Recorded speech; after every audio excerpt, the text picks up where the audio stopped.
suis d'origine ukrainienne. Je vis en France depuis 22 ans avec mon fils. J'ai double nationalité, ukrainienne et française. J'ai ma mère qui est en Ukraine en ce moment,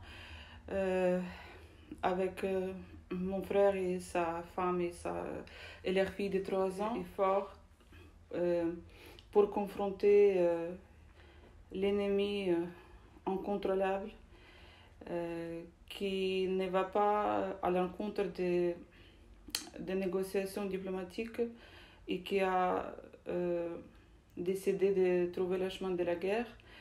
On va dire qu'il répète le scénario qui s'est reproduit il y a 80 ans quand Hitler a commencé la guerre.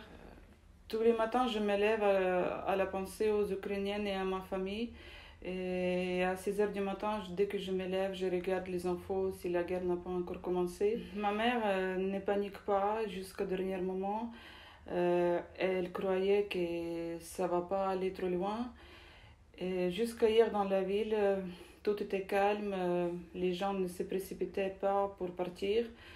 D'ailleurs, la plupart des gens ne veulent pas quitter le pays. Aujourd'hui, les gens se sont rués vers les magasins pour faire des provisions. J'ai pourtant donné les précautions à ma mère, préparé une valise d'extrême urgence avec les choses les plus nécessaires, acheter la farine pour faire du pain à la maison, les médicaments. Ma mère, elle est diabétique, elle est sous insuline 3 fois par jour. Elle a besoin tout le temps d'acheter les aiguilles pour mesurer le sucre et piquer l'insuline. Elle n'était pas prête pour avoir tous ces médicaments en réserve. Elle a que pour 1 mois. Ce matin, elle est partie à la pharmacie et elle a fait 4 heures, 4 heures d'attente pour faire la queue pour acheter l'insuline. Elle a pu acheter. Mais les magasins aujourd'hui sont vides. Les magasins alimentaires sont vides. Les gens, il n'y a plus de pain, il n'y a plus de farine, il n'y a plus de riz, ni les choses, les gens ont tout acheté. Comme on est à 59 km de la Pologne, les gens qui ont des voitures, ils vont à la frontière polonaise. La frontière polonaise elle est débordée par les voitures qui vont peut-être faire une attente de plusieurs jours pour traverser la frontière. Ceux qui ont les voitures, ils ont plus de chance. Il y a des gens qui partent dans les villages, ils ont des familles dans les villages. C'est plus simple pour se cacher au sous-sol, dans les caves où les gens gardent les provisions. Ils ont le bois pour se chauffer. Et dans les villes, c'est plus compliqué parce que s'il n'y a plus d'électricité, même avec la farine qu'elle a en réserve, elle ne peut pas faire du pain elle-même. Je lui envoie les colis 2 fois par mois et je lui ai déjà envoyé pas mal de conserves, les bougies pour voir s'il n'y a pas de lumière. Elle a déjà préparé sa valise d'urgence. S'il y a une sirène d'alarme, il faut se cacher. Il y a la limite qui a été fixée par la banque aujourd'hui. Peut-être demain, les limites ne vont pas être si énormes qu'aujourd'hui. Ils ont dit que par personne, on peut retirer 100 000 hryvnias aujourd'hui. C'est quand même une somme importante. 100 000 hryvnias, c'est 3 000 euros. Le but des Russes aujourd'hui, c'est envahir la capitale et faire tomber le pouvoir ukrainien. Et le président est sur place et le gouvernement est sur place. Aujourd'hui, depuis 6 heures du matin, il y a beaucoup d'hommes qui sont volontaires pour s'inscrire à l'armée.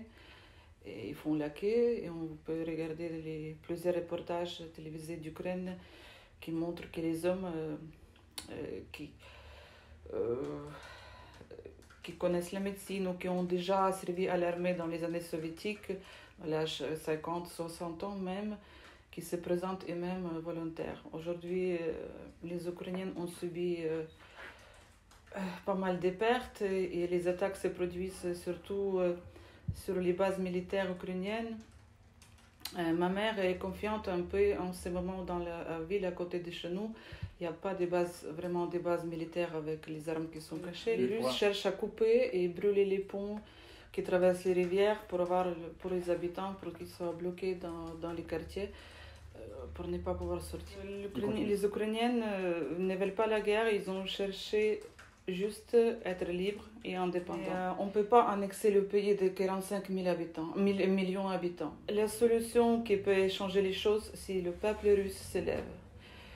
Aujourd'hui, quelques hommes russes ont été captivés par les Ukrainiennes. Ils ne les tuent pas, mais ils montrent les images aux mères russes pour les supplier de ne pas envoyer les garçons, les hommes à la guerre.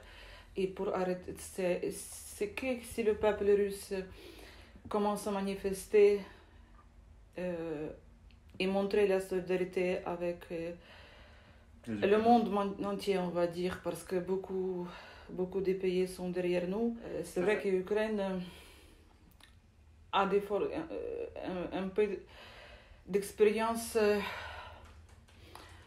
à la guerre qu'on mène depuis 2014.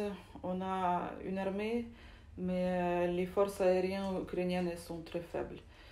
Je ne sais pas comment ça va se passer. Les forces aériennes russes sont très fortes et ils ont fait beaucoup de bombardements. Le peuple russe doit s'élever et avoir conscience, ne pas avoir peur pour changer ce régime autoritaire qui fait peur à tout le monde.